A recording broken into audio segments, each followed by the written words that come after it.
caminata como de 1 hora.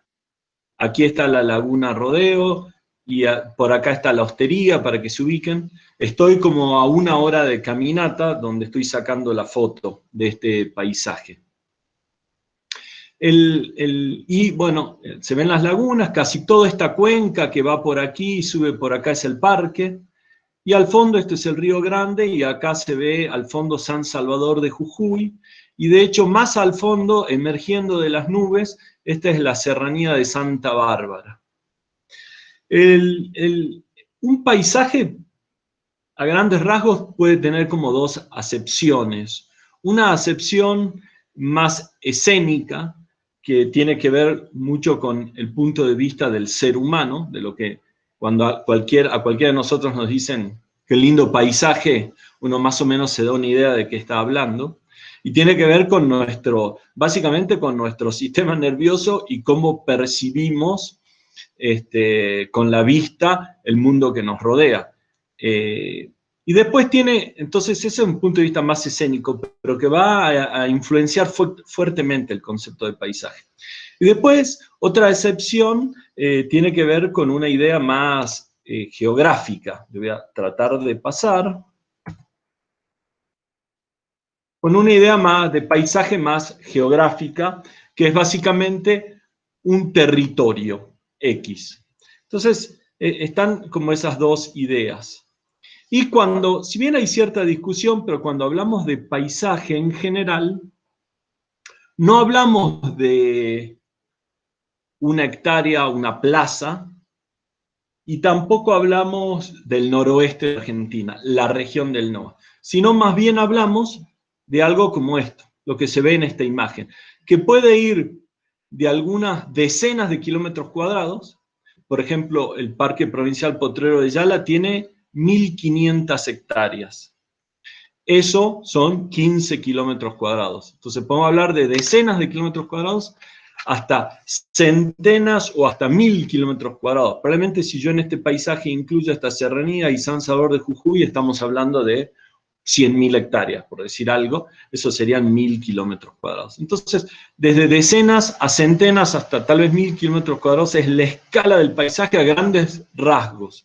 Obviamente después, eso no es una definición única, taxativa. Va a depender mucho, y yo voy a usar este ejemplo todo el tiempo. Si vamos a estudiar un coleóptero o un cóndor, el paisaje para cada uno de estos organismos va a tener distintas escalas y va a ser percibido de distinta manera, y vamos a ajustar esa percepción al organismo de estudio. Pero en general esa es la escala.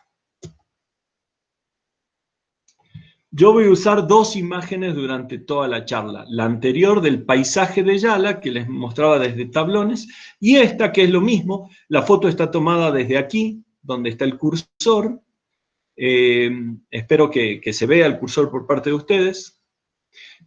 Esto es Yala. Esta hoja, esta cuenquita acá, que baja así hasta las lagunas, tiene como el pecíolo a la hoja y sube por este borde así, eso es Yala, unas 1.500 hectáreas. Y este es Rodeo y por ahí están las lagunas. Y la foto está tomada de por aquí, y fíjense que se ve el Valle del Río Grande y se ve San Salvador de Jujuy al fondo. En esta imagen, todo esto podría ser nuestro paisaje. Ahora, vamos a hablar de ecología del paisaje. Hasta recién era la idea de describir un paisaje.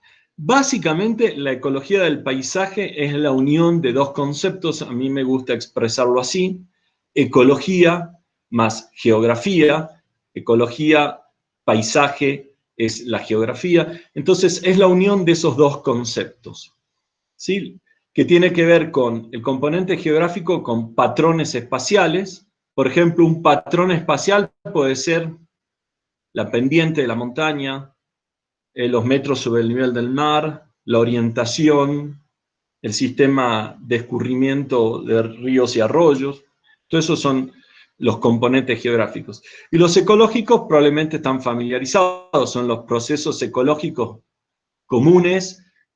Puede ser competencia, abundancias relativas, conceptos de riqueza, desplazamientos, migraciones, etc. Es todo ese universo en una disciplina.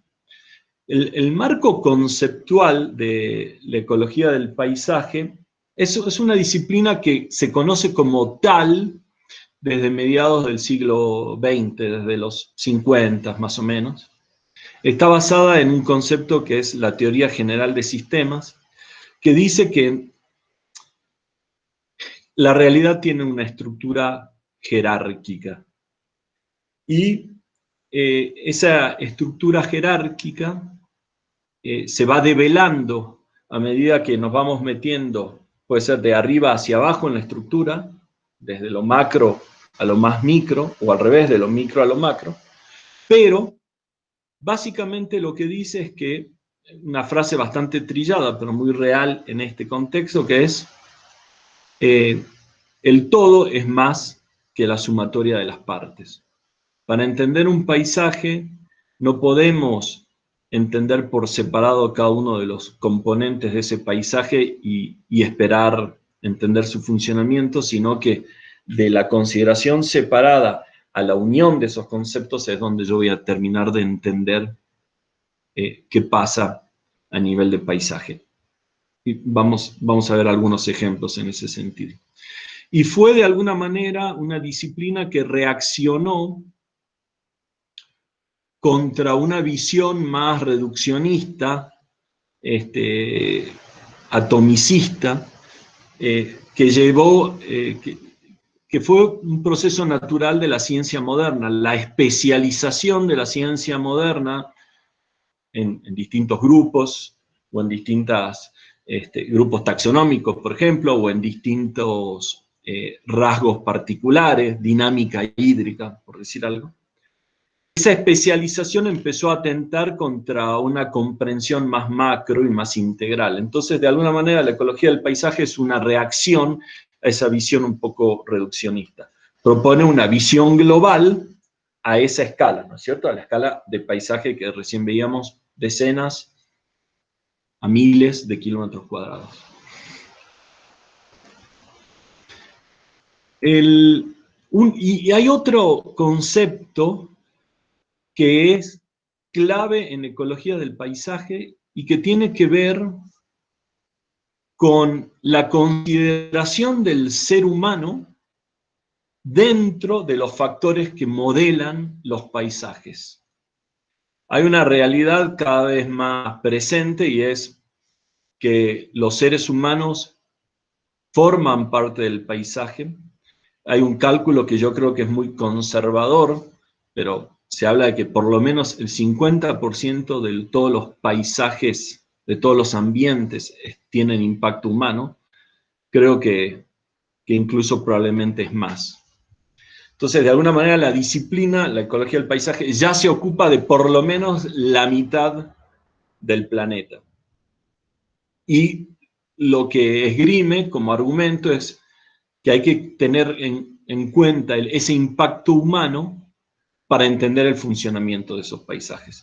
Lo pone al ser humano como un factor, acá pongo factor formador del paisaje, pero un factor formador preponderante del paisaje, e incluso hablamos de paisajes culturales, donde yo puedo encontrar algún rastro de la presencia del ser humano. El rastro puede ser una autopista, una ruta, una casa.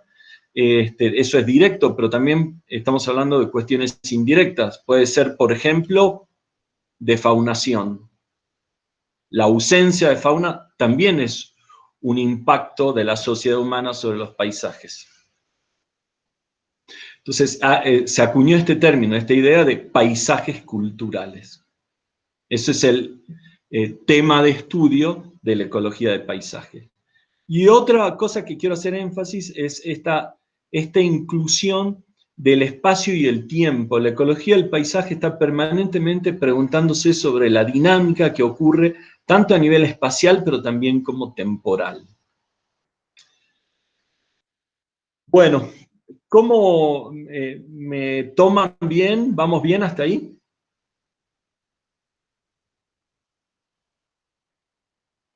Todo bien, Lucio. Dale, gracias Nelly. Es importante saber que del otro lado hay alguien y no No, sí. simplemente un botón azul prendido. Esta idea de analicemos en esta foto esa noción de paisajes culturales. Me encantaría que ustedes me digan cuáles son esos elementos, pero vamos a dejar por ahí las interrupciones por un poquito más adelante. Entonces lo voy a hacer yo, pero en este paisaje hay varios elementos que hablan de cultura. Acá tenemos el camino que va de la Hostería a Termas de Reyes.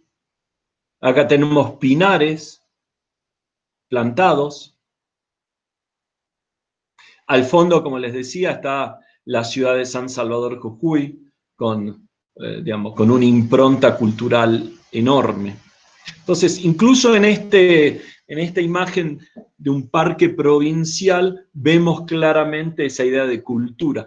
Y yo acá no lo veo, pero seguro que en esta matriz de bosque, en Yala, hay vacas metidas. Eso es parte de ese paisaje cultural, están ahí como ganado de algunos de los pobladores que viven en el parque. Todo eso forma parte de esta idea de paisaje cultural. Y sorprendentemente, los biólogos, hay dos cosas que para mí son sesgos de la disciplina de los biólogos. Una que no tiene que ver con la materia de hoy, pero los biólogos siempre pensamos que los organismos que estudiamos siempre están sanos, como por definición. Y lo otro, en general, nos enfocamos, tenemos esa idea de que queremos entender el mundo natural. Entonces nos enfocamos en aquello que parece o que es natural, y las obviedades, incluso de esos paisajes culturales, tendemos a no estudiarlas. Un ecólogo conocido una vez me dijo que había más biólogos estudiando yaguareté o tigre que propios tigres, y no había ningún biólogo en la región estudiando vacas. Y a mí me encanta como ejemplo, y de hecho, parece una coincidencia, pero esa reflexión me la hizo en la laguna que falta, que está acá atrás, que es, esto es Desaguadero, Rodeo, Comedero, acá atrás. Estábamos paseando.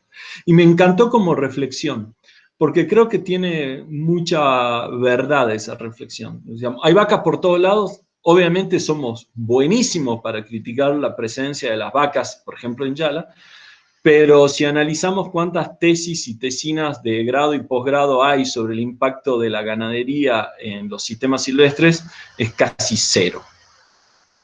Muestra cómo miramos la realidad de una manera muy particular.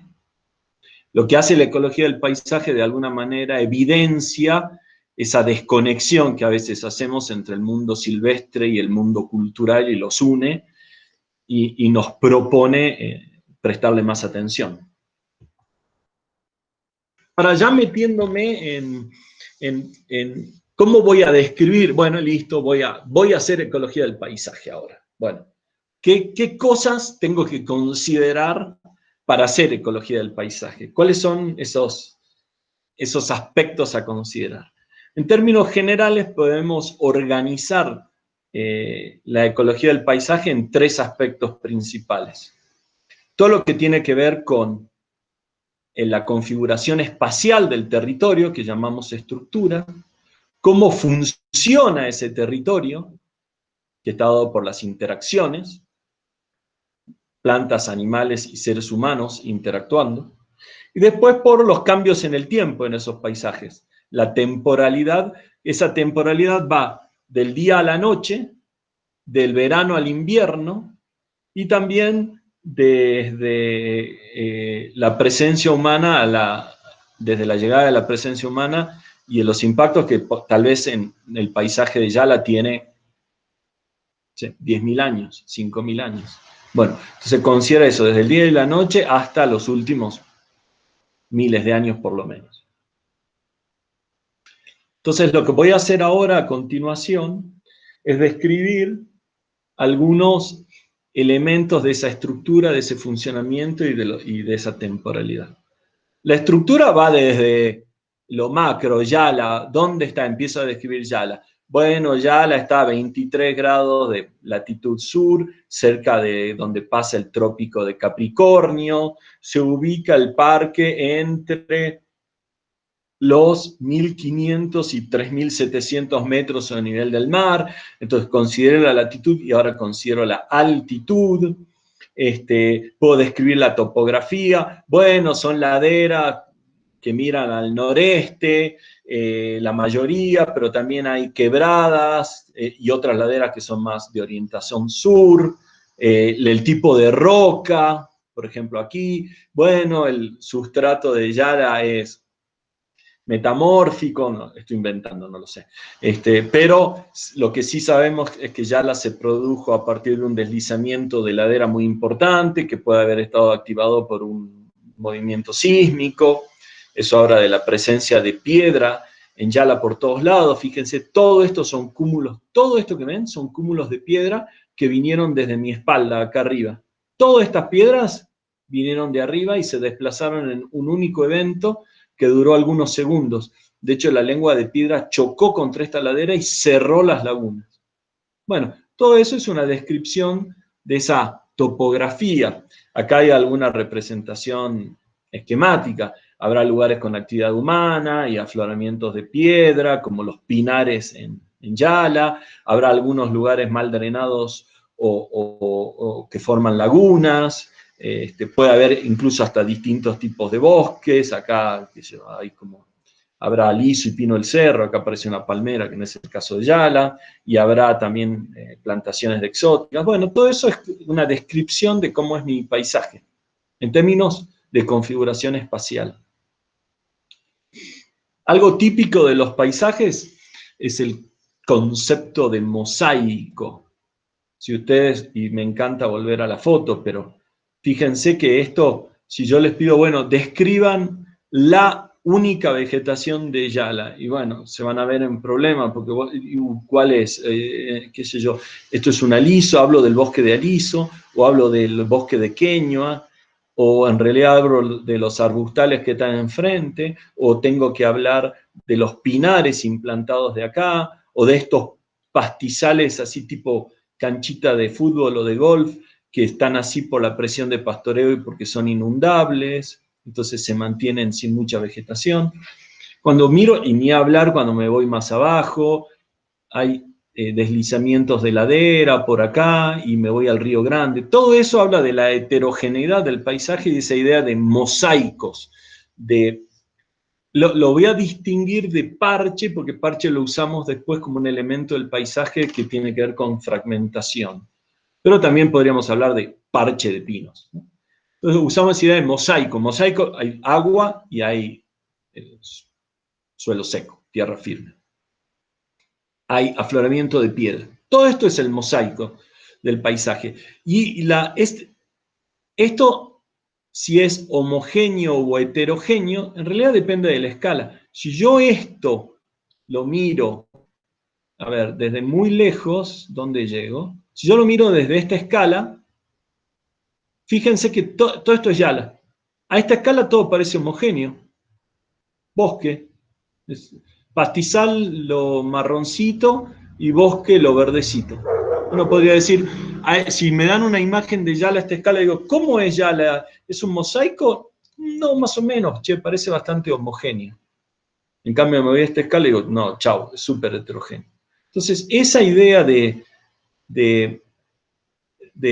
la estructura en mosaico de los paisajes y la homogeneidad versus la heterogeneidad es una cuestión de escala. A una escala puede parecer homogéneo, o para algunas especies, como yo mirándolo muy alto, por ejemplo, tal vez un cóndor que pasa a 1000 metros volando, ya le resulta más o menos homogéneo, o sea, ve bosque y ve pastizal, por decir algo. Pero a una escala más cercana, tal vez lo que ve realmente son, ese bosque que parecía continuo, son manchones de bosque, y en el medio hay pastizal. Y si me voy más cerca, tal vez esos manchones de bosque en realidad se lo ve así, árboles aislados. Esto podrían ser copas de árboles aislados. Entonces, si soy para un coleóptero, probablemente el paisaje va a parecer así, muy heterogéneo. y tal vez para un ave volando alto va a parecer así más homogéneo. Entonces, tiene que ver con la escala de análisis. Y como decíamos, esa escala es jerárquica. Perdón. Ahora tenemos que vincular la estructura de un paisaje a cómo funciona ese paisaje. Entonces, de manera hiper simple, pero tratando de reconocer algunos elementos de esa estructura que también tiene funcionamiento propio, en general describimos los paisajes a partir de 3 elementos preponderantes. Esto me imagino que lo han visto, pero la idea de parche, un parche es un espacio acotado, un sistema acotado que es distinto del resto, que se distingue en su estructura o fisonomía. Por ejemplo, esto puede ser un parche de bosque y esto pastizales. La matriz es lo que es preponderante en el sistema. Entonces, si estamos arriba en Yala, puede ser que los preponderantes sean los pastizales y los parches sean de bosque, pero todo es relativo. Puede ser al revés, puede ser que sea un parche de bosque en medio de una matriz de cultivo de caña de azúcar. La matriz es la mayoría, matriz la mayoría de mi paisaje. Y puede ser al revés, podría ser todo un bosque la matriz y el parche un cultivo, un parchecito de cultivo en medio del bosque. Depende, pero básicamente la matriz es la mayoría y el parche es ese pedazo más restringido que se va a diferenciar del resto. Y un tercer elemento son los corredores, que básicamente son estructuras lineales. Puede ser un río, como en nuestro caso, pero también puede ser una ruta. De hecho, los famosos corredores viales tienen mucho que ver también con la dispersión de los organismos vivos. La entrada del pasto cubano o a lo largo de todo el valle de Yungas, incluso Yala, entra a través de esos corredores que son los caminos. Y un par más de diapos y cortamos para charlar un ratito. Pero la matriz también puede tener estructuras muy diferentes. Y esa estructura diferente, voy a usar estos 2 ejemplos de la izquierda, que son los más contrastantes. En M es la matriz y los grisecitos son los parches, que pueden tener de distinto tipo. Fíjense acá, todo concentrado en un bloque o salpicado. Y esto le va a dar a la matriz lo que llamamos la conectividad de la matriz. No solo, digamos, puede haber conectividad a través de corredores, pero obviamente también puede haber conectividad a través de la matriz. Un pájaro que vuela el escarabajo que vuela de este parche a este otro, usó la matriz para conectarse. En este caso, cuando la conexión adentro de la matriz es más o menos amplia, se habla de un grado de porosidad amplio. Por ejemplo, podría ser esto tal vez. Hay un salpicado de árboles en una matriz de pasto o de caña de azúcar, o de soja, o de casas. Estos son casas y estos son el arbolado urbano. Y los tucanes van a volar dentro del arbolado en la ciudad a través de estos árboles, por ejemplo. Bueno, eso está aumentando la porosidad de mi matriz versus este modelo, donde el escarabajo o el tucán se para en este borde y mira y dice, wow, ¿me animo o no me animo a pasar por esta matriz? Obviamente esa reflexión no la hacen, ¿no es cierto? Simplemente de qué dependerá es una buena pregunta cuando se paran ahí y miran qué los empuja o no a pasar. No lo sé. Pero sin duda podemos tener matrices muy poco amigables, poco porosas y matrices mucho más amigables, dependiendo todos estos diseños. Y por último está la idea de la funcionalidad de los corredores. Algo que a mí me gusta mucho, y ya decíamos, puede ser un río, o puede ser rutas, como nuestra foto, el Río Grande y todos los arroyos. Ahora vemos una imagen, creo que esta, por ejemplo. Fíjense todo el patrón de conectividad si tomamos los arroyos, por ejemplo, ¿no es cierto? Que de hecho hay muchos, al final, la última diapo, vamos a hablar algo de las estrategias de zonificación, de ordenamiento ambiental a partir de los conceptos de ecología del paisaje. Muchas veces se toman los ríos y sus márgenes como sistemas de conectividad de los ambientes o del paisaje o de la región que se esté ordenando. Ahora, es un concepto que es bien interesante, es los ríos pueden ser conectividad, entonces los corredores, como los ríos, pueden conectar, pero también pueden separar. Somos muy proclives a pensar en los corredores como conectividad, pero también son separación. Tal vez la avifauna del sotobosque de aquí no va a pasar a este otro lado porque el río es muy ancho. O tal vez un incendio que viene se encuentra con esta barrera que corta la acción y se salva a este lado del bosque. Entonces ahí ese corredor va a actuar como un aislamiento, no como una conexión. Lo mismo las rutas, ¿no? Hay bastantes trabajos sobre el impacto de las autopistas en la avifauna, por ejemplo, o en los escarabajos. Un escarabajo puede cruzar una autopista. Ya dije, las autopistas es corredores de conectividad, por ejemplo, para la invasión del pasto cubano, pero a su vez puede separar a las poblaciones de coleópteros de los dos lados. Y los ríos tal vez lo mismo.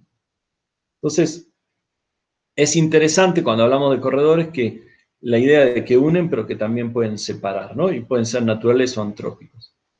Y otra cosa que me gusta pensar sobre los corredores es, a veces, por ejemplo, esto es un corredor de una, está todo unido. Y esto es un corredor que está cortado aquí. Depende cómo miremos a los corredores y lo que es la conectividad. Podemos hablar de conectividad espacial, que habla de la contigüidad de los elementos del paisaje aquí, todo largo. Pero también puede haber una conectividad funcional, si bien que es la capacidad de ese territorio de permitir desplazamientos. Entonces aquí viene viajando por mi corredor un ave que necesita sotobosque, pero tal vez puede hacer este vuelo.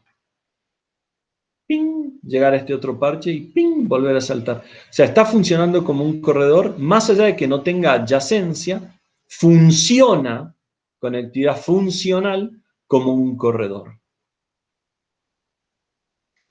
Bueno, entonces estamos de nuevo en esta idea de corredores. Incluso sería interesante, ahora voy a hacer un zoom enseguida para ver más cuestiones de fragmentación en este paisaje. Ah, eh,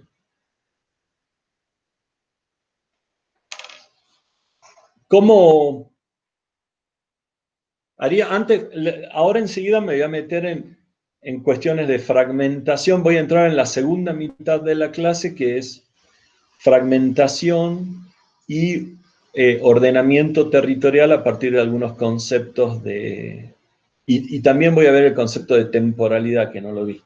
Entonces, quisiera saber si hasta aquí hay alguna... Yo la verdad no tengo preguntas, pero si hay algún comentario o pregunta hasta aquí, o vamos bien y sigo. Muy bueno, Lucio. Es más, algunas cosas, algunas, ideas, algunos conceptos que vos diste, los chicos ya los conocen. Hemos tenido algunas charlas, hemos hablado de corredores, en casos concretos, para los que no recuerdan, pero creo que lo deben tener presente, porque no fue hace mucho, José Urquizo habló de corredores, claramente, cuando hizo su exposición, ¿sí? Sobre sus datos, y mostró, ¿no? Situaciones de parches y demás, que nosotros comentamos que se iban a retomar en ecología del paisaje, en realidad lo iban a ver, iban a entender el concepto, ¿sí? De parches y de corredores. Corredores también planteamos cuando hablamos de biogeografía, y hablamos también en distintos, en distintas escalas de tiempo y espacio, ¿sí? Así que bueno, chicos, a ver, ¿alguna consulta para Lucio en esta parte, algo que no haya quedado claro? Hola, hola, hola, Lucio. Hola. Fabio habla, ¿no?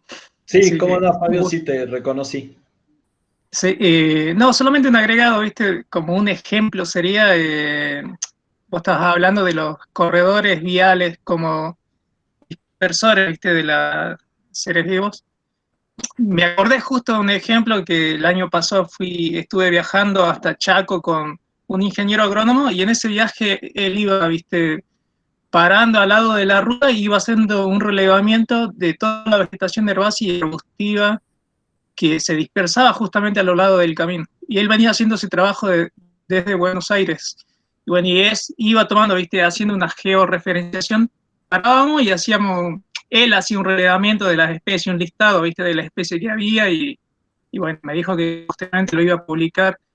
Y como un ejemplo nada más, ¿viste? De cómo actúan los corredores viales para la dispersión. Era eso nada más.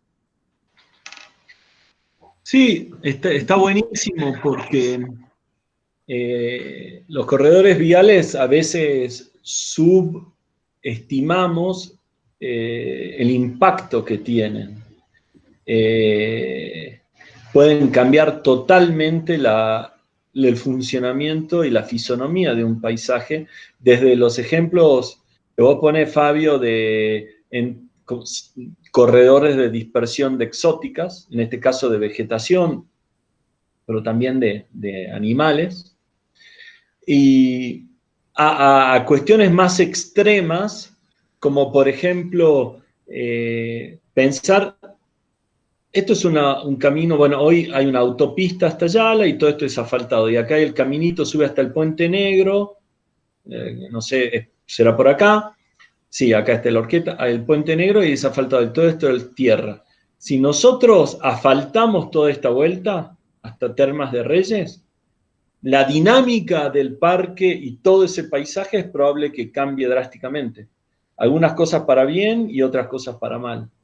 Simplemente asfaltando. Entonces también es otro extremo el impacto de esos corredores. Yo acá voy a usar, bueno, no sé si hay alguna pregunta, y si hay alguna pregunta y alguien se anima, me interrumpe, porque no hay ningún problema.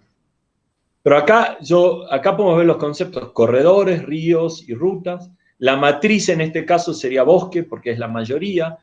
Parches, podría haber distintos tipos de parches. Acá hay cultivos.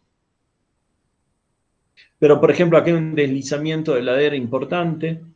Es otro tipo de parche. Acá hay otro generado por el camino. También podríamos hablar de parches urbanos. Yala, Lozano, Yala, Reyes, bueno, etcétera. Acá un gran parche urbano, San Salvador. Parches de las ladrilleras en terreno del ejército argentino. Bueno, como distintas cosas. Tal vez acá hay pequeños parchecitos de cultivos. Y esta matriz podría ser totalmente distinta. Por ahí si yo me voy al Chaco salteño, a esta escala, la matriz serían cultivos de soja y tal vez los parches serían bosques. Podría ser a la inversa. Bueno. Un tema importante vinculado, y sigo, a ecología de paisaje, es el tema de la fragmentación. Básicamente, la fragmentación de los ecosistemas, básicamente, ¿qué hace? Altera la estructura espacial de la cobertura vegetal, ¿no es cierto? Tenés un modelo, este es un bosque, si se quiere, puede ser un bosque o puede ser un pastizal que va a ser invadido por exóticas, o sea, porque damos muchos ejemplos de bosques y yo particularmente trabajo con bosques, pero no solo se fragmenta un bosque, se puede fragmentar un sistema de pastizal invadido por árboles, justamente al inverso. Pero bueno, me es más familiar la idea, este es un bosque, empieza a haber intrusiones en el bosque, puede ser cultivo, puede ser por incendios, puede ser porque me gustó hacerme mi casa en medio del bosque, y básicamente da como resultado relictos de esa cobertura vegetal continua. Esto era continuo a medida que típicamente el proceso de fragmentación avanza, hasta que van quedando lo que llamamos relictos, parches de la cobertura original, y todo lo que rodea es lo que vamos a llamar la matriz, que puede ser agrícola o, como les decía, la matriz puede ser urbana. Estos son parches de bosque y todo esto son casas, puede ser. Entonces, ¿cómo interactúan estos conceptos de matriz, de parche y fragmentación? Una cosa importante de la fragmentación, no, la verdad no me voy a meter porque es un universo en sí mismo, la ecología de los fragmentos, pero una cosa que hay que entender que no solo se fragmenta o se reduce el tamaño de la cobertura original, en este caso bosque, sino que se alteran todos los procesos que rigen el funcionamiento de estos parches. Pues yo podría pensar ¿cómo funciona este pedacito de bosque? Y este que quedó acá es igual. Bueno, eso en general no es así. La dinámica de todo este bloque, a medida que se fragmenta, va cambiando, y entonces, por ejemplo, imagínense la luz que entra a este pedazo de bosque que estaba acá metido, y ahora cómo va a cambiar acá la luz, particularmente en los bordes de este fragmento, a lo que llamamos el efecto de borde. ¿No es cierto? Eso es un ejemplo, la luz, la temperatura, los depredadores, el parasitismo de nidada, el impacto del viento. Estoy dando una serie de ejemplos, ahora puedo ir un poquito más despacio, que van a cambiar la dinámica de este fragmento. ¿No? Se van a producir alteraciones de radiación, agua, nutrientes, la movilidad de las especies ya, cuál es el territorio mínimo. Puedo seguir ahí, ahora ya no me alcanza este pedazo y tengo que estar saltando todo el tiempo entre parches. Bueno, todo eso es lo que estudia la fragmentación / el estudio de efectos de borde. Hay experimentos a nivel de paisaje.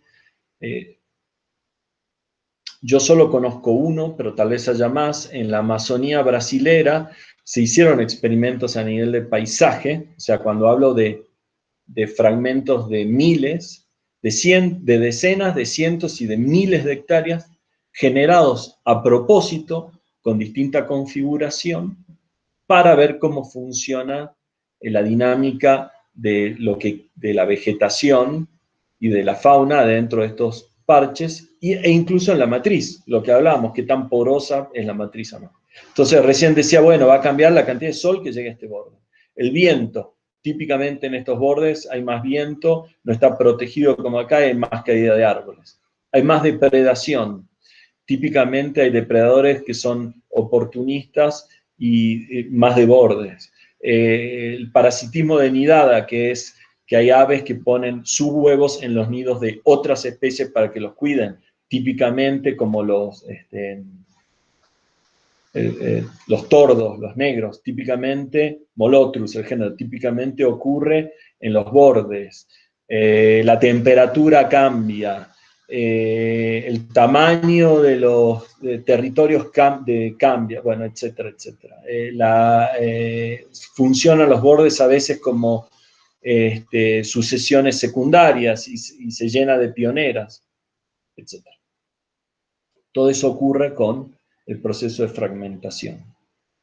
Entonces acá simplemente voy a dar un ejemplo. En mi paisaje me voy a meter aquí. Esto es un proceso de fragmentación que lleva un siglo,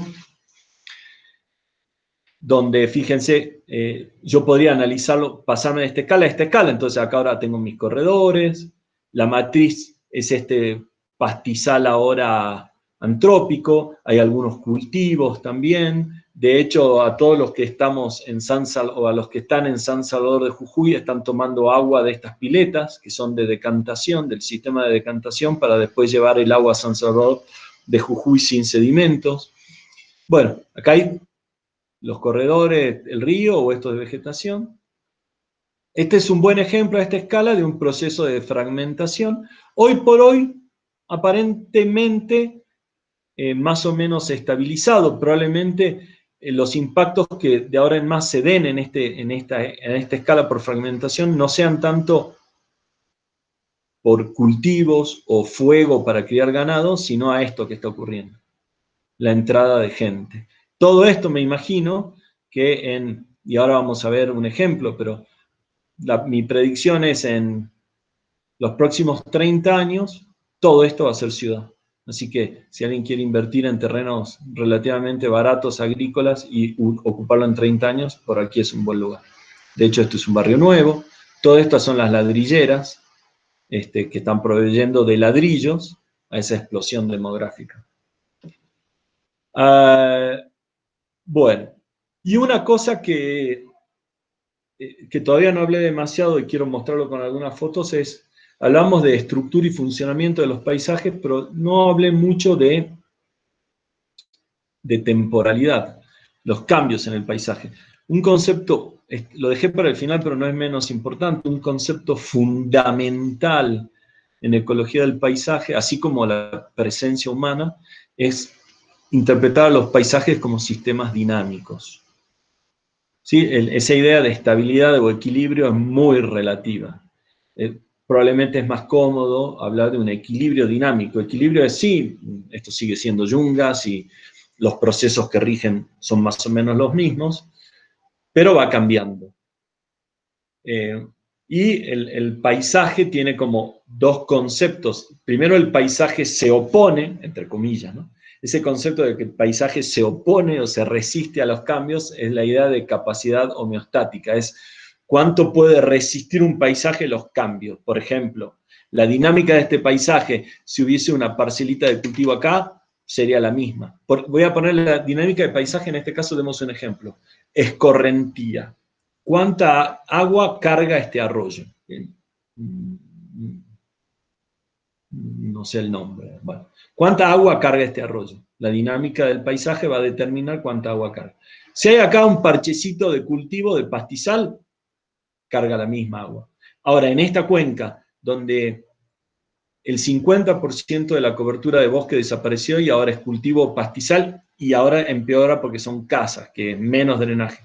¿Cómo va a cambiar la dinámica hídrica de este arroyo? Eso va a ser fundamental tenerlo en cuenta. Bueno, vuelvo a capacidad homeostática. Es un parchecito acá, el paisaje, entre comillas, se resiste ese cambio, no pasa nada. Se alteró toda la cuenquita de este arroyo. Bueno, esa capacidad homeostática probablemente estuvo excedida, ya no puede retener, la capacidad sería retener sedimentos en este ejemplo. Bueno, ya no lo hace, o lo hace en una mucho menor proporción. Y otro concepto es el de resiliencia. Si yo le quito presión a este paisaje, dejo de quemar, dejo de meter vaca, dejo de cultivar, dejo de construir, dejo de hacer ladrillos, ¿va a volver a ser un bosque como esto? ¿Tiene esa capacidad, esa resiliencia? Tal vez yo lo abandone y ya nunca va a ser bosque. Entró en otra dinámica. Tal vez se va a mantener como un arbustal. Estoy inventando. Porque no llega la dispersión de toda la vegetación arbórea, no llega. Es un invento, probablemente va a volver a ser bosque, pero podría ser que los procesos de sucesión me lleven hacia otro lado. Entonces, esa es la resiliencia, es esa capacidad de volver a un punto de partida más o menos similar antes de los disturbios, y está vinculado con el concepto de sucesión, como mencionaba. En este caso, el disturbio fue fuego para ganadería, y después, en el otro extremo, es sacar el suelo para hacer ladrillo. Estas ladrilleras, que ya no tienen nada de suelo, cuando las abandonen, ¿van a volver a ser bosque? No creo. Ahí la capa orgánica no está más. O sí, tal vez sí, decenas de miles de años. Bueno. Ahora, sí, me gustaría, en este paisaje, si yo me voy en este paisaje, esta foto satelital de Google es del año presente, del 2020. Si yo me voy 40 años hacia atrás, en este paisaje?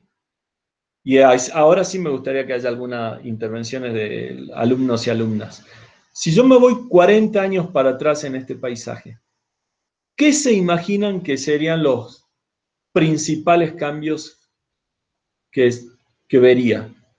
Yéndome para atrás 40 años, ¿cuáles son los cambios más dramáticos que se verían en este paisaje? Y le cedo la palabra. Y estamos terminando en 5.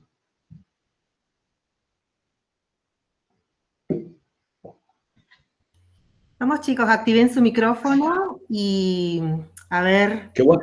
Pensé que me había cortado, estaba dándome clases solo. Ahí Por lo que sé, ya hace 40 años prácticamente no habían absolutamente nada de casas. Bueno, vos que estás hablando, que no te veo, pero lo que decís, por ejemplo, es el principal impacto en este paisaje, desde tu punto de vista, sería urbanístico y alrededor de Yala. Sí. ¿Qué otro cambio se imagina? Podría ser una zona obviamente menos urbanizada, pero también con más desarrollo rural, por el hecho de que hay vacas y puede ser una zona de cultivo también.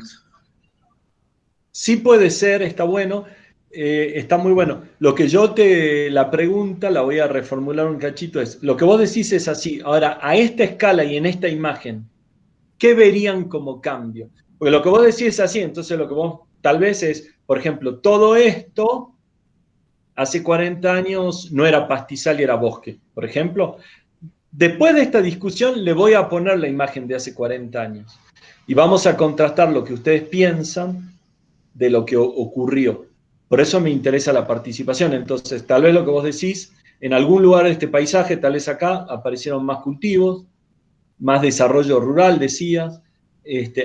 Profe, Sí. podría ser, me parece que habría más agua, más caudal de agua. ¿Y cómo lo vería en esta imagen? ¿Los ríos más anchos? O sea, Sí. antes los ríos eran más anchos porque había más caudal y ahora los ríos se están enangostando, por decirlo de alguna manera. Sí. Bueno, dale, me gusta. ¿Qué más?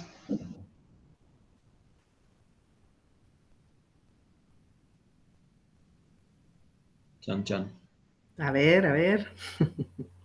Igual ya está bueno, hablamos de urbano, hablamos de dinámica hídrica, hablamos de cobertura, creo que de cultivos versus bosque.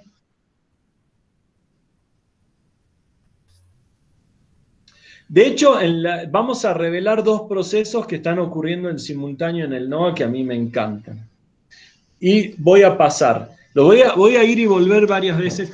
Quiero que enfoquen su mirada en 2 puntos de este paisaje.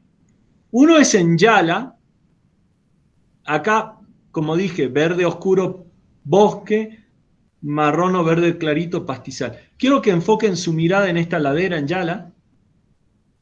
Y quiero que enfoquen su mirada en todo esto que es Reyes, Villa Jardín de Reyes y la salida, San Pablo de Reyes por acá, y esto sería Los Perales. Y esto es Campo Verde. Enfoquen en yo ir y volver varias veces lo que pasó. Les voy a mostrar una imagen de 1985. Profe, ¿sería entonces la presencia de más bosque también? Bueno, eso vamos a ver. Fíjense, desgraciadamente los satélites en el 85 tenían una resolución peor que ahora, por eso la imagen. Pero fíjense esto, voy y vuelvo. Primero acá, todo el barrio, miren en 35 años. Ah, para el otro lado. Miren, donde está el cursor. Fíjense todo esto y la dinámica para construir casas. Pero estoy con problemitas. Tunga, ya. Todo esto, cómo va creciendo esto. O sea, este paisaje, un elemento, fíjense que esto ya estaba, casi no cambió. Ya estaba todo desmontado por fuego. O Sí, hay una parcelita de cultivo ahora por acá, pero esto básicamente no cambió. Es más, bueno, digamos que no cambió. Esto es dramático el cambio. Ahora, uno de ustedes dijo lo que hay menos bosque. Lo que no te entendí, vos decías, ¿hay menos bosque ahora o hay menos bosque en el 85? No, más bosques en la década del 80 y menos bosque ahora. Claro, bueno, fíjate, Yala, ahora fíjate acá. Hay mucho más bosque en Yala. En el año, ahora, es exactamente al revés a lo que decías. Ahora hay más bosque en Yala que en el año 85. Y voy a volver. Mirá toda esta ladera. Ahí donde está el cursor. ¿Lo ves cómo avanzó el bosque en 35 años? Sí, sí, se nota bastante. Pero ¿por qué esa zona empezó a crecer el bosque con mayor intensidad, digamos? Bueno, es otra clase, pero te voy a dar las respuestas. Se analizó exactamente esa cuenca y hubo varias hipótesis. O cambio en la dinámica del fuego, o cambio climático mediado por temperatura, o cambio en la presión de pastoreo. Y lo que encuentra este trabajo es cambio climático y aumento de temperatura. Yala en los últimos 40 años más o menos sumó 100 hectáreas de bosque.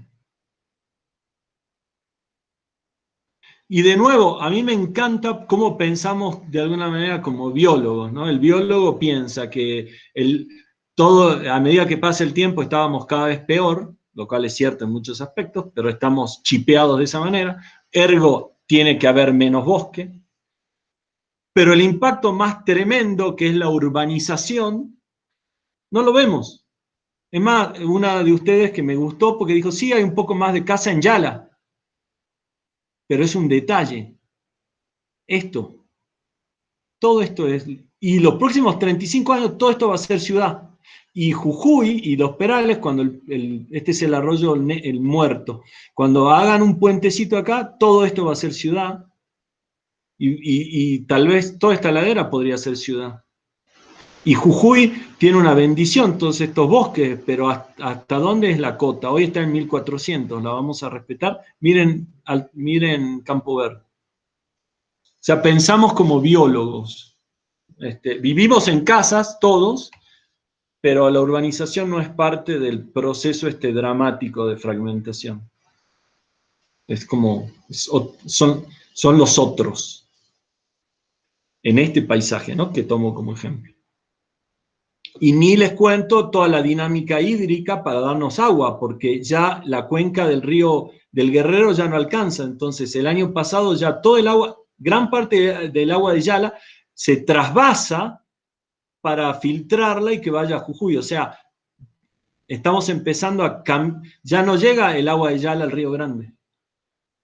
Se trasvasa las plantas y viene acá. O sea, este tramo, desde el trasvase hasta abajo, que son un par de cientos de metros, probablemente se va a quedar sin agua. Y así, digamos, es lo interesante de mirar estos paisajes a esta escala. Bueno, como me quedan 2 minutos, obviamente la planificación, y lo voy a dejar planteado con una pregunta, todos estos conceptos que vemos tienen que ver, se pueden aplicar en planificación territorial. Y voy a cerrar con un ejemplo concreto. La ley de bosques, que es la 26331, manda a zonificar todo lo que son los bosques de Argentina, a cada provincia para que zonifique sus propios bosques, pero todas las provincias deben hacerlo, en base a criterios de zonificación que son 10. Los voy a mirar muy rápido y me gustaría cerrar la charla con la participación de ustedes diciéndome qué concepto agregarían. En la ley hay 10. Superficie, hablemos de bosque, pero puede ser cualquiera, entonces superficie de los distintos tipos de bosques, cómo se vinculan los distintos tipos de bosques entre sí, yungas con Chaco, por decir algo, cómo se vinculan las áreas protegidas existentes entre sí, conectividad. Existen algunos valores biológicos sobresalientes en el paisaje, que es un parche de roble que hay que proteger. ¿Cómo es la conectividad intrarregión, que está aquí, e entre región? Yo doy el ejemplo de Chaco y Yungas, por ejemplo. El estado de conservación, voy a priorizar bosques bien conservados o mal conservados para recuperar. Asumo que tengo que vivir en estos paisajes. Ah, hay seres humanos. Bien. Entonces, ¿de dónde puedo sacar más y mejor madera y más y mejor productos agrícolas? Me conviene destinar en una zonificación buenos suelos a producir cultivos que malos suelos, donde igual saqué la cobertura y ni siquiera produzco cultivo. ¿Cómo va a ser la conservación de cuencas? Y finalmente se agrega un componente social en los criterios, la importancia de las comunidades indígenas y campesinas. Yo creo que esto, no creo, lo sé de primera mano, estos criterios de zonificación fueron hechos por biólogos, queda claro. Si hubiésemos tenido la charla, biólogos un poquito más de mente más abierta, ¿qué deberían agregar como criterios de zonificación en esta lista? Y esta es la última diapositiva. ¿Qué se les ocurre? Están, en base a la clase de hoy, ¿qué agregarían como criterio? Respetar las zonas que están cercanas a un río, digamos, no tocar la zona aledaña a un río. ¿Por qué? Para conservar lo que sería una fuente de agua limpia. Bueno, eso está acá. Potencial de conservación de cuencas. Está incluido en este concepto. Pensemos en algo que no, a ver si hay algo más. Y yo igual los provoco, ¿no? No piensen como biólogos. Piensen como ecólogos del paisaje.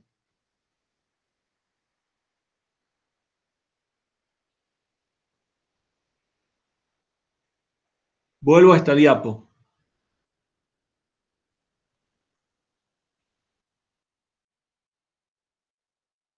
Porque tengo que zonificar para el presente y para el futuro. ¿Qué concepto sería fundamental incluir? Desde mi perspectiva, ¿no es cierto? Esto no es imposición. ¿Alguien más que arriesgue? Estuvo bien lo de las cuencas, así que se agradece. ¿Alguien más?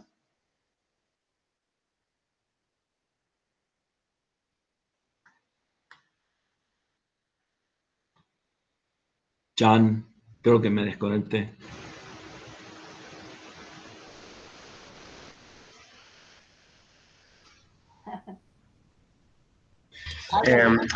Reforestar las zonas que han sido utilizadas en su momento y han quedado abandonadas. Por ejemplo, esas zonas que han sido quemadas, bueno, tratar de reforestarlas también.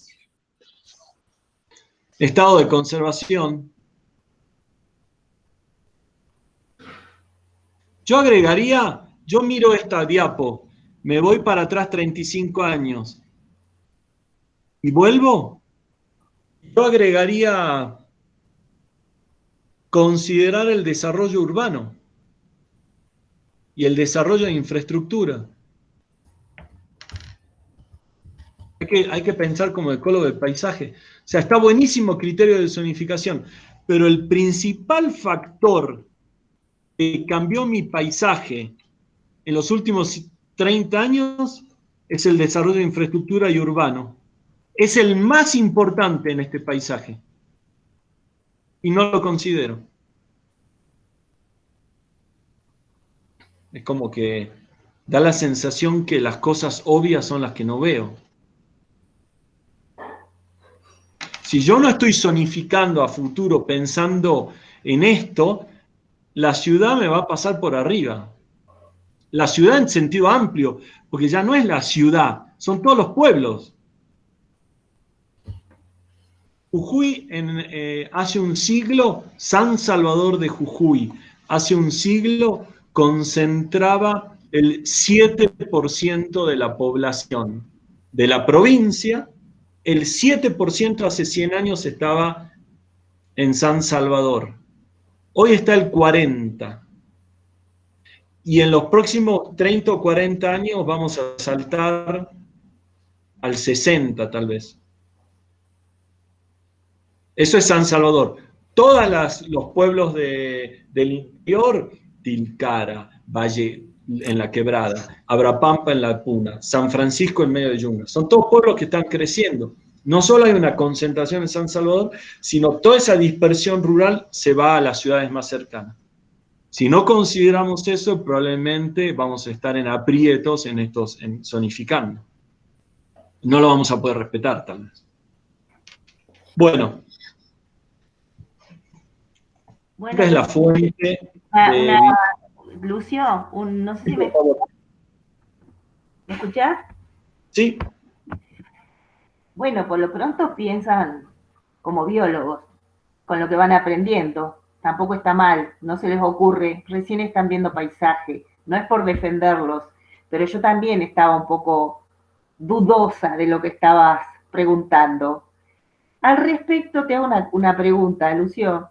Vos mencionaste que la cuota, digamos, el límite altitudinal en el que se está desplazando ahora el bosque, acá en San Salvador, lo pusiste en 1400, ¿sí? 1400 metros sobre el nivel del mar. ¿Puede ser? Sí. No te escuché muy bien. Ahí está no es fíjense, es la cota que te da la municipalidad. Ajá. Para poder construir en San Salvador. O sea, la municipalidad tiene la obligación de darte los servicios hasta la cota de 1400. Si vos te vas a vivir aquí, la MUNI no tiene obligación de darte agua, ni tiene obligación de darte cloacas, etc. Esa cota era de 1350 y la subieron a 1400. Ese es un muy buen dato. Ese es un muy buen dato que quería que lo aclares. Porque en cierta medida, y está bien lo que dijiste, puede haber alguien que se vaya a los 1700, ¿sí? Y ahí no tiene, o sea, en cierta medida puede ir a los 1700, no hay un condicionante más arriba. El problema es un poco ese también, que la gente va comprando hacia arriba y después ya naturalmente se desplaza, ¿no es cierto?, el límite. Porque es lo que ha pasado. Si ustedes miran lo que dijo el profe Lucio, es tal cual, él mostró 40, 50 años, mencionó el último siglo, pero ese límite del bosque que se ha ido desplazando en altura es impresionante. Si ustedes miran incluso antes de las imágenes y otro tipo de información que hay en la municipalidad, van a ver cómo se ha desplazado por darle 70 años, es totalmente otra la fisonomía del paisaje y ese límite del bosque ha subido en altura. Se va dando porque la gente compra, no hay un condicionante para comprar y para de pronto poner una casa más arriba y vos te llevas todos los servicios como podés, y después son tantos los que estamos arriba de los 1400 que va naturalmente subiendo ese límite. Me parece que ahí el trabajo con la MUNI, en relación a la ley, no sé cómo estará eso, pero debería haber un límite por arriba del cual no se debería poder urbanizar, ¿no? Y no estar corriéndolo sistemáticamente porque cada vez hay más casas arriba. Es una observación que venimos haciendo en los años que estamos acá en Jujuy, ¿no? Sí, a ver, primero, cuando digo piensan como biólogos, primero yo soy biólogo, así que no es una reflexión ofensiva, pero sí provocativa. Tenemos que pensar como biólogos, pero tenemos que abrir la cabeza. Entonces, en ese sentido, espero que mi comentario no haya inhibido a muchos de los alumnos y alumnas porque no era la intención, ofender, pero sí provocar, ¿no? Tenemos que pensar distinto. Eso por un lado. Y por otro lado, volviendo a la planificación y a la ecología del paisaje, primero, la relación entre la ley de bosque, la zonificación y el Código de Planeamiento Urbano, se llama, de la MUNI, la relación es pésima. Es pésima, diría, desde lo conceptual, y es pésima también desde la necesidad mutua que ven los sectores de integrarse. Entonces, de hecho, el Código de Planeamiento Urbano lo hacen los arquitectos. Debería, para mí, haber un ecólogo del paisaje en esa mesa, que muestre, por ejemplo, las consecuencias de ir subiendo al cerro, buenas y malas. Buenas puede ser calidad de vida, te gusta mirar desde arriba, muy lindo. Malas puede ser erosión, puede ser necesidad de inversiones de plata cada vez mayores, porque tenés que traer el agua de más lejos para llegar por gravedad, por ejemplo. Desde la propia... es casi irrisorio, diría, que en el planeamiento no haya un hidrólogo sentado, diciendo, bueno, las ciudades tienen inercia, o sea, ¿cómo va a ser Jujuy en el 2050? Ya más o menos lo sabemos en términos de población. A menos que venga un virus que sea realmente bravo y diezme la mitad de la población, la inercia real la conocemos, cuántos habitantes va a haber en el 2050. Y además sabemos cuántos vasos de agua toma un habitante por día. Lo que no queda muy claro es de dónde va a venir esa agua. ¿La vamos a llevar por gravedad, como hacemos hoy, que es barato? Bueno, entonces no podés irte a la punta del cerro. ¿La vamos a llevar por bombas, que es caro? Bueno, entonces veamos a dónde vamos a planificar. No sé, estoy tirando ejemplos, pero digo, un ecólogo del paisaje con una visión dentro de la ecología del paisaje, enfocada en el funcionamiento, en el ecotono silvestre urbano, yo creo que sería un enorme aporte a la planificación. Un poco como concepto general, Liliana lo decía. Pero creo... Comparto con vos lo que decís. Es más, está desarrollada también la ingeniería del paisaje. Hay otras áreas disciplinares que han abordado esto y nosotros deberíamos también, ya a esta altura, poder empezar también a tener los expertos. De hecho, como Lucio está contando, es toda un área disciplinar la ecología del paisaje, ¿sí? Con una inserción concreta como la que acaba de decir.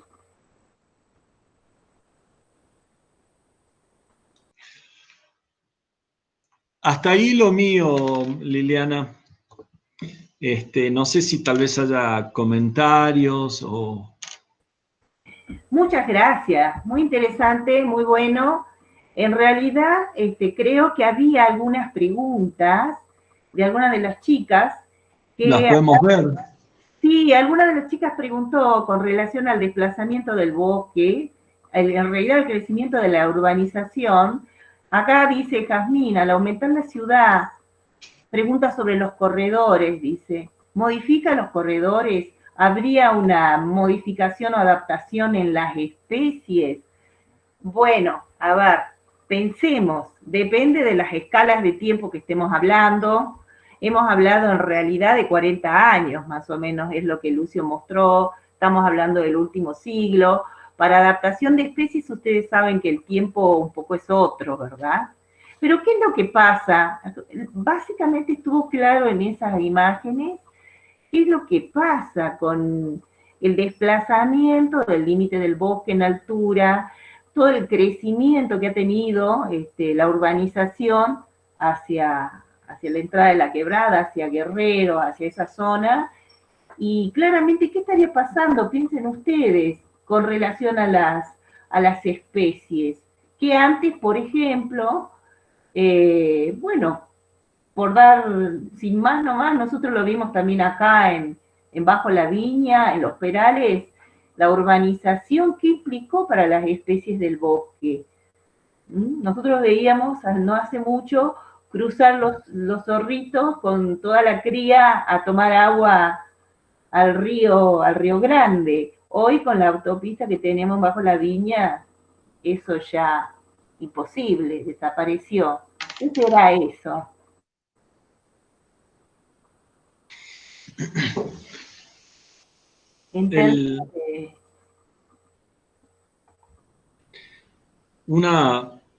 Algo, tomo eso que vos te estás planteando, Liliana, y voy a volver a Yala, y cómo a veces, de nuevo, lo digo en términos provocativos, cómo pensamos como biólogos. Hace un par de años nos pusimos a trabajar en Yala y tratar de elucubrar cuál va a ser, o sea, podemos ir a Yala y ver qué pasó en los últimos 100 años y qué pasó en los últimos 200 años. De hecho, Yala es un buen ejemplo, es menos ganado, más bosque, pero más recreativo, más runners, más bicis, más gente que va a tomar mate, etc. Bueno. Y pensábamos, si pudiésemos proyectarnos a futuro, ¿cuál va a ser el principal impacto en el Parque Provincial Potrero de Yala en los próximos 50 años? Y obviamente estábamos entre biólogos, así que exóticas, fuego, tal vez disminución de ganado. Y a mí me encantó la reflexión de una persona ahí que dijo, no, yo creo que viene por otro lado. Yala va a cambiar por dos factores: asfalto de la ruta, servicio de internet de alta calidad, satelital, ahora que el amigo Musk lanzó SpaceX y además lanzó todos los satélites. En 5 años vamos a tener internet satelital de banda ancha de súper calidad en cualquier lado. O sea, está buenísimo porque Yala depende, están las dos escuelas, la de los biólogos, es el futuro de Yala depende de cómo vamos a manejar el fuego y las vacas, y los pescadores. Y otro grupo dice, a ver, muchachos y muchachas, dejen de enfocarse en lo trivial. O sea, el futuro de Yala va a pasar por una autopista y la conectividad cuando la gente se pueda comprar un terreno ahí, fabricar su propio gas a partir de sus excrementos y tener super banda ancha. Y probablemente sean las dos cosas, ¿no? Pero lo que digo es, una parte de ese universo lo manejamos mejor, otra parte la manejamos peor. Entonces, la ecología del paisaje nos invita a mirar esos paisajes de manera proactiva, ampliando un poquito la cabeza, ¿no? Los flujos de otro tipo, que incluyen exóticas, mayor poder adquisitivo a la clase media que busca escaparse de las ciudades, etcétera, etcétera. Bueno, de alguna manera todo eso termina siendo, a mi juicio, ecología del paisaje. Y se vincula con la autopista y los zorros que vos decías, Liliana. Sí, eso era una respuesta un poco a una de las chicas que piense concretamente en el desplazamiento de hábitat, que es uno de los problemas que trae la urbanización. Corredores, bueno, un poco Lucio estuvo comentando ahí, ¿no? Cómo funcionan y hasta qué punto pueden o no estar conectados, dieron toda una clasificación. Vuelvo a la bici. En realidad me parece que es muy importante lo que dice Lucio y lo que creo que hemos tratado de remarcar desde el comienzo en ecología general, al ser disciplinas conectadas con otras, hacer, digamos, una línea interdisciplinaria, nos lleva sí o sí en cada tema a tener que abordar y cruzarnos y tener, digamos, interferencias positivas, digamos, con otros colegas de otras áreas de trabajo que por ahí nada que ver con nosotros. Y esa apertura es obvio que a nosotros nos cuesta. Hay un sesgo profesional muy marcado, que tiene que ver con la formación, con la tradición en ciencia, de la biología y de las áreas, de las líneas de la biología que Lucio las planteó a la entrada con la jerarquía y con todo lo que explicó de cómo funcionamos, ¿viste? Eso pienso, Lucio, y que en cierta medida está muy bueno rescatar, o como vos decís, confrontar con otras formas de pensamiento, porque nosotros somos la ciudad, los biólogos que vivimos acá en San Salvador, que muchos se quieren comprar el terreno más arriba, y bueno, vamos ampliando el límite, y no hemos pensado en cierta forma que estaría bueno que integremos equipos con la municipalidad, si bien las propuestas deberían venir por ahí desde las gestiones, pero no siempre pasa así, generalmente no pasa así. Los equipos tienen que ser interdisciplinarios, ¿sí? Para abordar desde un proceso de urbanización, cada vez ahora cuando veamos impacto, cuando veamos ecología urbana, también vamos a entrar en la misma discusión esta. Nosotros tenemos que de alguna manera sentarnos en una mesa donde haya colegas de otras áreas disciplinares, de las sociales, por ejemplo, que tienen otra mirada, otra perspectiva, y analizar para dónde va a crecer la ciudad, con sus impactos favorables, desfavorables, qué expectativas tenemos al respecto, y no clavarnos como por ahí, digamos, ortodoxos, dogmáticos de la conservación, que no nos lleva a nada, porque tampoco logramos mucho con esas posturas, ¿no? Entonces, en ese sentido, creo que es muy importante abrir la cabeza. Lo que dice el profe Lucio es así, ¿sí? Nosotros hemos vivido un proceso muy importante en estos últimos tiempos, en estas últimas décadas, y sabemos que el futuro va para ahí, y mucho, por ahí nada que ver con lo que nosotros desde nuestro sesgo profesional pensamos, ¿no? La ecología del paisaje, claro que invita a todo eso, y vos pusiste un listado, bueno, no has presentado por ahí lo vamos a presentar nosotros al ordenamiento de la masa boscosa, ¿no? Lo tenemos que presentar la próxima clase, así que hay muchísimo más para charlar acá, de toda la historia, por ejemplo, de ese proyecto, ¿no? Que ya tiene más de 25 años. ¿Cuánto tiene el ordenamiento de la masa boscosa? Lo que costó. No, menos, acaba de cumplir 10, es del 2007, de 12, 13. Luego, es un proyecto que yo recuerdo en el año 2000, más o menos cuando yo volví de Alemania, que ya se charlaba y ya se mostraba, o sea, que esté formalizado y por ley es más reciente. Sí. Pero llevó todo mucho tiempo ahí de discusión también, donde los biólogos nos hemos peleado entre nosotros también, ¿o no?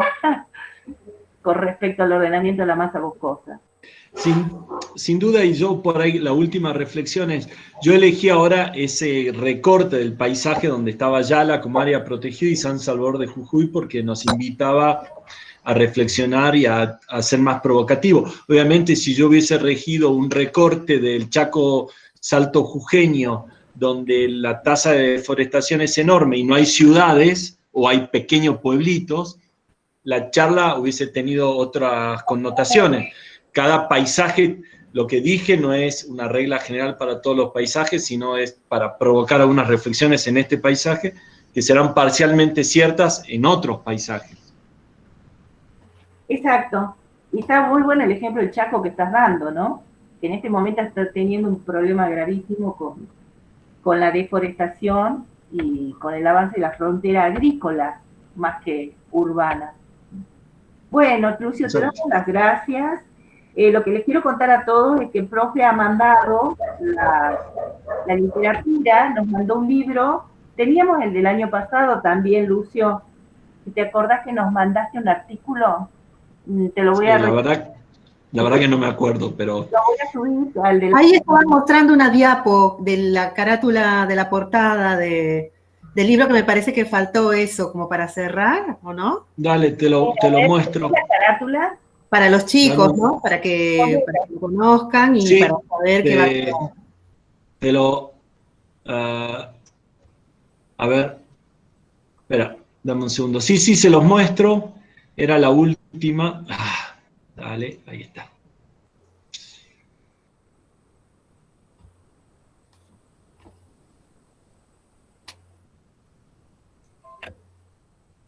Ahí está, tal cual. Ese es el que mandé, sí. Y además, Liliana, Nelly, Fabio, les mando el PDF de la presentación de hoy también en un ratito, así lo tienen, si les sirve. Bien, perfecto. Sí, el año pasado teníamos uno del 2006, Conceptos y métodos fundamentales en ecología del paisaje. Desde la geografía era. Lo vamos a subir también, porque está bueno. Bueno. Gracias. Sí, todo este material, tu conferencia, tu PDF y la literatura siempre va subiéndose al aula virtual, se va a subir y va en la unidad correspondiente, te comento, ¿sí? Y te mandamos también a vos. Muchas gracias, como siempre, Che, por tu charla, ¿no?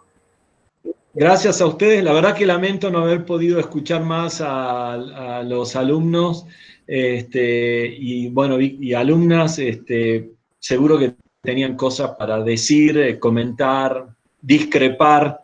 Espero que les haya, a pesar de no poder interactuar, espero que les haya resultado de interés. Así que un abrazo a todos. Esperemos que den una opinión, aunque sea por mensaje. Y te digo que son muy callados y nos ha costado mucho esto de interactuar y últimamente ya nos tienen más confianza. Entonces ya nos preguntan cosas, no tienen tanta vergüenza. Pero es un tema, ¿no? Bueno.